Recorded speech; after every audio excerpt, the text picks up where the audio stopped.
en train d'en fabriquer des bombes nucléaires là, il en fabriquait. Et en Asie, il y a le pays tel que le Kazakhstan, qui est une puissance nucléaire énorme.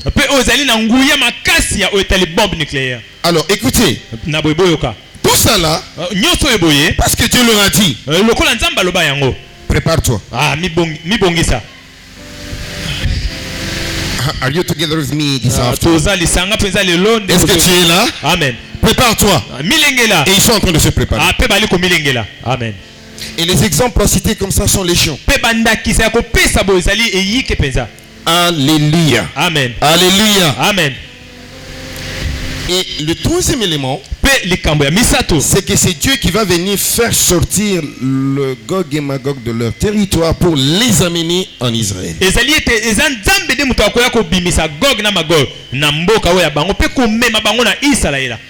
Vous savez, quand on parle d'Israël, non, Dieu reste Dieu. C'est un pays dont on ne peut même pas trop parler par rapport à sa superficie. C'est un pays trop petit, très très petit. C'est comme d'autres pays comme le Bahreïn. Il est encore minuscule, ces pays-là. Que ceux de Bahreïn ne le prennent pas dans un mauvais sens. Je parle plutôt de la superficie. Mais c'est un pays.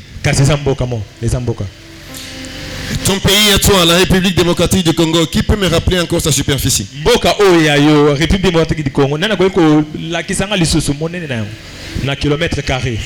2. Ah, ça on connaît. Acclame pour toi-même. 2,345,000 km². Amen. 2 millions. Mais la superficie d'Israël actuellement, il est de 22 000 km². Quand tu prends 22 000 fois 10, tu as combien? 220 000. Amen. 220 000 fois 100, tu es dans 2 200 000. Amen. Mais nous, on a 2 millions combien? 345 000. Amen. Donc, tu prends 100. Est-ce qu'il y a quelqu'un qui connaît le projet des 145 territoires? 145 territoires. Yo ça n'amboka nino. Non, de l'eau wazalendo. Alléluia. Amen. Donc le projet de 145 territoires. Donc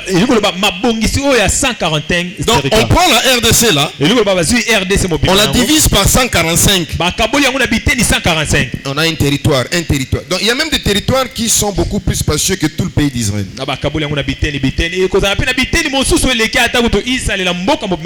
Parce que quand tu prends Israël fois 100, tu approches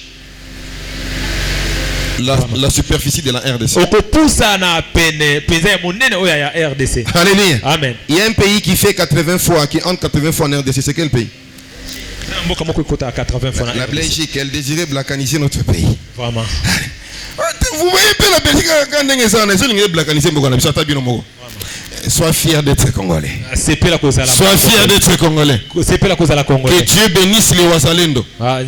Et qu'il soit avec eux. Qu'il bénisse les FARDC. Que l'armée du ciel soit la principale alliée des FARDC. La Bible dit, maudit soit celui qui déplace la bande de son prochain. Et tout le peuple dira, yes. Amen. Donc quand on parle d'Israël là, c'est un peu ça.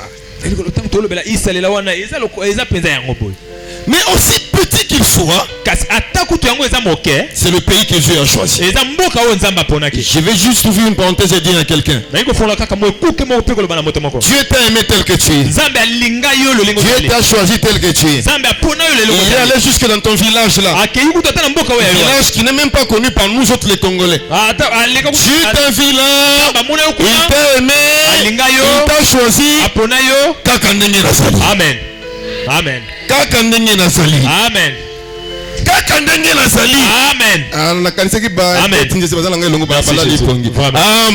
Amen. Amen. Amen.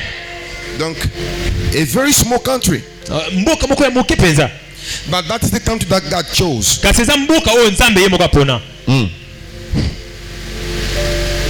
Alors, quels sont les éléments déclencheurs de cette guerre?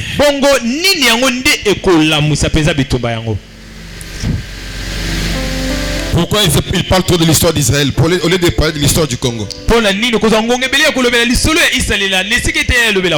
Je ne parle pas de l'histoire d'Israël. Ici, en tant qu'église, quand je parle d'Israël, je suis semblable à quelqu'un qui fait ça. Est-ce qu'il y a quelqu'un qui m'entend? Quand je parle d'Israël ici, nous église, lorsque nous parlons d'Israël, nous sommes semblables à quelqu'un qui fait ça. Parce que l'horloge du monde c'est Israël. Et l'horloge de l'église c'est Israël. Nous devons regarder Israël pour savoir à quelle heure il est. Pour savoir à quelle heure il est. Oui. Je t'encourage aussi à apprendre l'histoire de la RDC et de l'Afrique. La découverte de l'embouchure du fleuve Congo. Amen. Qui a fondé l'empire Luba, l'empire Lunda. Amen. Et l'empire Congo. Amen. Et qui était Ntinga Kufu. Vraiment. Vous avez tout oublié. Donc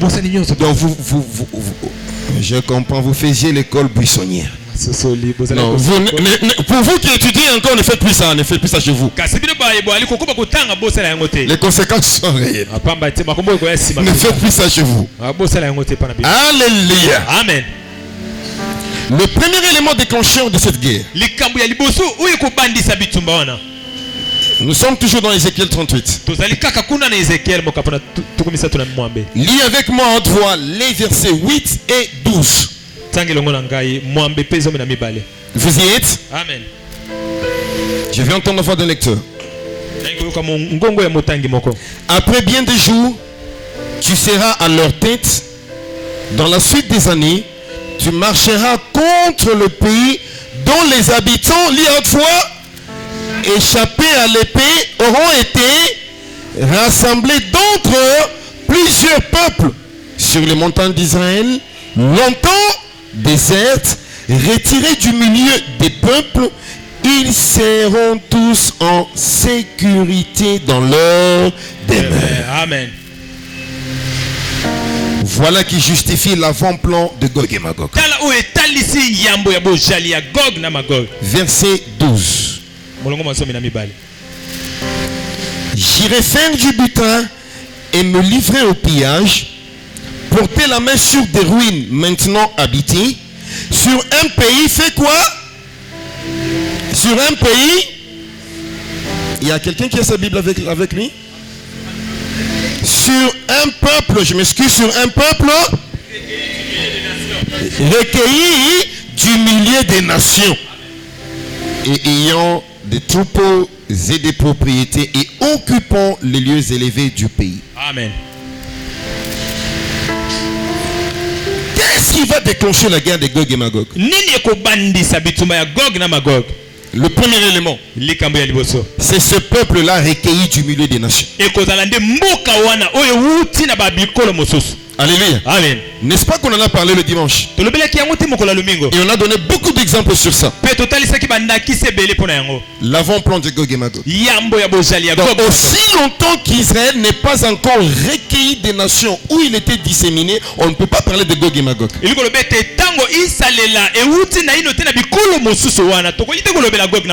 on a vu comment ils étaient disséminés. Et on a vu comment est-ce qu'à partir de la déclaration de 19-17 faite par Gog Pas l'autre, Balfour. Enfin, Israël a commencé à rentrer dans ce pays au travers du mouvement qu'on a appelé le sionisme.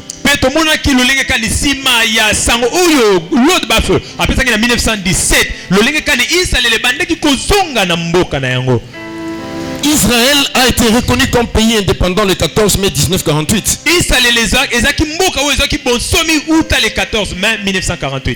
Alléluia. Amen. Et à cette occasion, voilà qui pourra encore dire à la Russie, on y va seulement, on y va.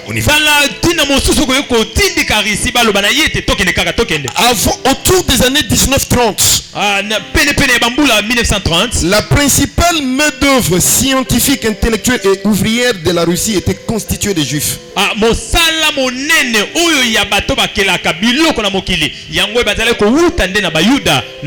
La crème en Russie, c'était les Juifs. L'histoire nous apprend que lorsqu'Israël commençait à rentrer, il y a eu plus de 6 Boeing 744 qui ont atterri à l'aéroport de Tel Aviv en partance de la Russie, remplis de Juifs seulement. Boeing 747 motoba ozalaki bongo ko fanda yaki bongo na Russie ko uta na Tel Aviv. Les Juifs sont partis de partout. Parce que le mouvement du sionisme était déjà déclenché. Le sionisme, c'était l'amour de sa patrie et l'envie de retourner sur sa patrie.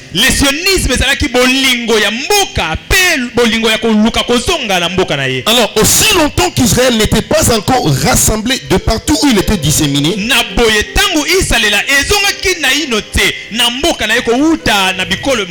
on ne pouvait pas parler de Gog et Magog. Qu'est-ce qui va être l'élément déclencheur de cette guerre? C'est le fait qu'Israël soit rassemblé. Et aujourd'hui, cette écriture est accomplie partiellement. Pourquoi je dis partiellement? Parce qu'il n'y a eu que la restauration politique du pays. Mais il y a aussi la restauration sur le plan religieux ou sur le plan spirituel. Mais sur le plan spirituel, cette restauration viendra après. Et on en parlera. Sur le plan spirituel, cette restauration dépendra essentiellement de la reconstruction du temple de Jérusalem. Mais alors qu'aujourd'hui le pays est reconstitué et reconnu politiquement, les Arabes pouvaient le refuser. Pas Arabie, mais Arabe. L'Arabie Saoudite, c'est aussi notre pays. Amen. Les Arabes pouvaient le refuser. Mais la SDN, donc la Société des Nations en ce temps-là, parce qu'à l'époque on ne parlait pas encore de l'ONU, on parlait de la Société des Nations. Elle a reconnu Israël comme État indépendant. Société des Nations,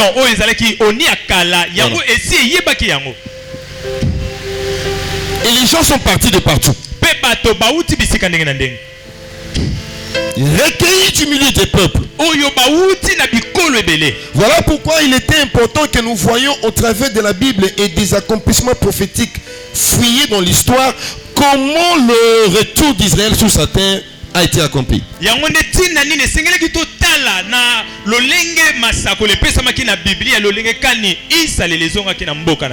Alléluia. Amen. Et maintenant, alors qu'Israël est déjà sur sa terre, prends Matthieu 24, 32 à 34. Matthieu 24, 32 à 34. La Bible dit ceci: instruisez-vous par une comparaison tirée du figuier. Dès que ses branches deviennent tendres et que les feuilles poussent, vous connaissez que l'été est proche. De même, que quelqu'un dise après moi, de même. De même. Non, je ne t'ai pas entendu. De même. De même. S'il faut que tu cries à plein gosier, fais-le. De même. De même. Yes. Amen. De même, quand vous verrez toutes ces choses, sachez que le Fils de l'homme est proche. Amen. à la porte. Amen. Je vous le dis en vérité, cette génération ne passera point que tout cela soit arrivé. Amen. Cette génération ne passera point. Amen. Disait Jésus, que tout cela ne soit arrivé. Amen. Là, c'est le Seigneur qui parle. Dans Matthieu 24, lorsque vous rentrez au verset 1, les disciples posent à Jésus une question à 3 volets. Qu'est-ce qu'ils voulaient savoir? Nous y rentrons un tout petit peu. La Bible dit ceci. Interprète-moi. Comme Jésus s'en allait au sortir du temple, ses disciples s'approchèrent pour lui en faire remarquer les constructions. Mais il leur dit, voyez-vous tout cela? Je vous le dis en vérité, il ne restera pas ici pierre sur pierre qui ne soit renversée. Il s'assit sur la montagne des Oliviers. Et les disciples vinrent en particulier lui faire cette question. Dis-nous, quand cela arrivera-t-il? Quel sera le signe de ton avènement et de la fin du monde? Question tripartite, question à 3 volets. Quand cela arrivera-t-il? Cela veut dire, quand est-ce qu'il ne restera plus ici pierre sur pierre? 2. Quel sera le signe de ton avènement? Bien aimé, déjà en ce temps, les disciples s'intéressaient à ça. Et quid d'aujourd'hui? Et aujourd'hui, où nous sommes au soir, Jesus Christ is about to move back for the church removal. Wake up, please. Amen. Wake up. Wake up. Get up. Wake up. Don't sleep. Amen. Yes. Wake up. Réveille-toi. Amen. Alléluia. Amen. Réveille-toi. Amen. C'est ce que dit la Bible. Quel sera le signe de ton avènement? Et troisième question. Troisième volet, le signe de la fin du monde. La fin du monde diffère de l'avènement du Seigneur. Si l'avènement du Seigneur intéresse l'Église, mais la fin du monde n'intéresse pas l'Église. Parce que les événements qui se dérouleront à la fin du monde seront si affreux que Dieu n'a pas voulu que l'Église soit encore sur terre. Amen.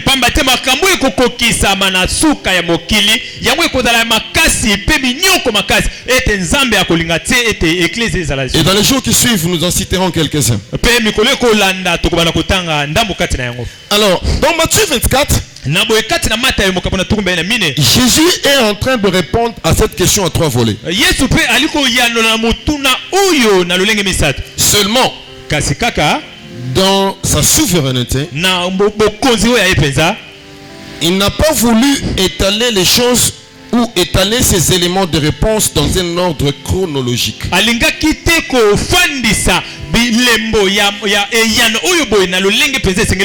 C'est-à-dire selon que les événements se succéderont les uns après les autres. Il a tout dit tout en ayant tout mélangé. Il a tout dit et en ayant tout mélangé. C'est au travers de l'étude de la parole de Dieu qu'on comprend que cette phrase est liée à son avènement. Et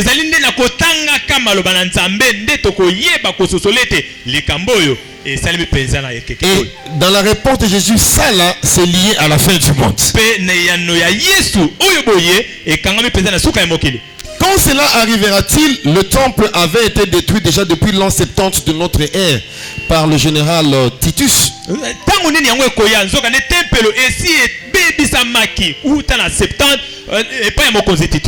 le général Mokonza Mpinga, le général Titus, Amen, qui était envoyé par l'empereur Néron. Ça là, c'était déjà arrivé. Donc, les éléments qui restent arrivent. Ça arrive. Et ça arrive bientôt. Ça arrive bientôt. Very soon.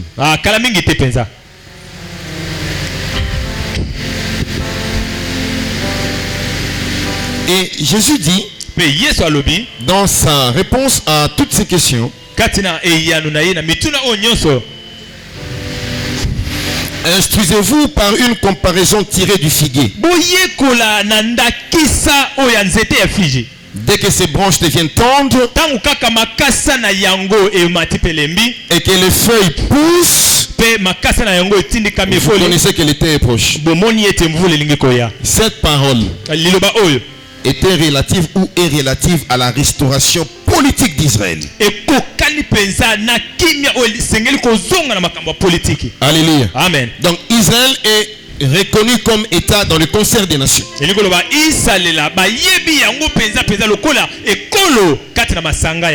Alléluia. Amen. Deuxième élément déclencheur. On a vu le premier élément, c'est le fait qu'Israël soit rassemblé des différents peuples du monde où il était disséminé.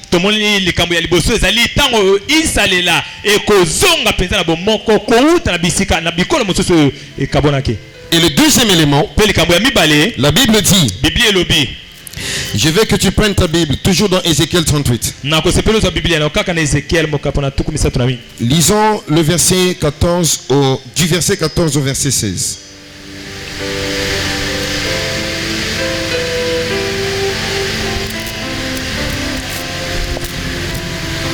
Ézéchiel 38, 14 à 16. Amen. La Bible dit ceci. C'est pourquoi prophétise, fils de l'homme, et dis à Gog, ainsi parle le Seigneur l'Éternel. Oui, le jour où mon peuple d'Israël vivra en sécurité, amen, tu le sauras. Amen. Alors, tu partiras de ton pays des extrémités du septentrion, toi et des peuples nombreux avec toi, tous sur des chevaux et une grande multitude, une armée puissante. Amen. Tu t'avanceras contre mon peuple d'Israël comme une nuée qui va couvrir le pays. Dans la suite des jours, je te ferai marcher. Qui fera marcher Gog? Dieu. Dans la suite des jours, je te ferai marcher dans mon pays afin que les nations me connaissent quand je serai sanctifié par toi sous leurs yeux, ô Gog. Amen. Lis le verset 8. Toujours dans 38 là. Amen.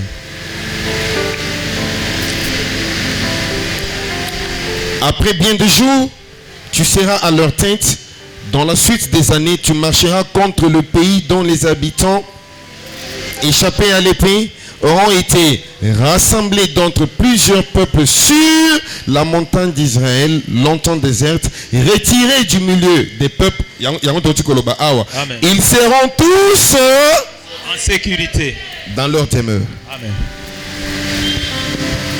Verset 11. Tu diras, je monterai contre un pays ouvert, je fonderai sur des hommes tranquilles, en sécurité dans leur demeure. Tous dans des habitations sans murailles et n'ayant ni verrou ni porte. Amen. J'invite quelqu'un à clamer pour la parole de Dieu. Amen. Merci Jésus pour ta parole. Ce sont des prophéties qui remontent d'il y a plus de 2500 ans passés. À cette époque-là, les villes fortes étaient entourées de murailles. Jéricho par exemple. Avant d'entrer à Jéricho, il a fallu que le peuple d'Israël tournait pendant 7 jours autour de la muraille de Jéricho. Lorsque Babylone attaque Juda, Ils ont commencé par d'abord détruire le mur de Jérusalem. Cela veut dire que Jérusalem était une ville barricadée, une ville sécurisée.